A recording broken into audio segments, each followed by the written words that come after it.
Skaggs Legacy Endowment supports mental health services throughout our area schools to ensure no student who needs these services is denied care due to their family's inability to pay. Due to the Skaggs Foundation, we were able to make a part-time position full-time so that more time could be spent concentrated on the mental health needs of our families and children. We serve children that would not get services if it wasn't for being based out of the school. Oftentimes we hear statistics of 8 years between some being diagnosed or having symptoms that are diagnosable and getting an intervention. 8 to 10 years. Could you imagine breaking your leg and waiting 8 to 10 years for treatment? I've worked at Renson schools for 25 plus years.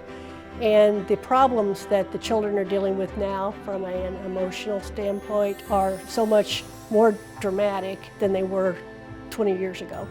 We have a lot higher incidence of children who are either considering or attempting suicide, self-harming behaviors, more mental illness. At this point in time, we have 55 kids that are receiving services because of the Skaggs grant. The children that are able to benefit from that would not receive any type of mental health services without this Skaggs grant, simply because they do not have the means to pay for it privately. Those children would go years potentially without any intervention for their mental health needs, causing them to potentially fall into a really difficult situation, fall out of school, grades dropping, lots of office referrals. One of the most dramatic things, if you can put a number on, is the increase in their attendance ratios. It is dramatically then changing their success in school, it's changing their self-esteem. Our goal with every single client is to work ourselves out of a job. We want them to get the skills that they need in order to be successful and independent. We don't want them to be in services for life.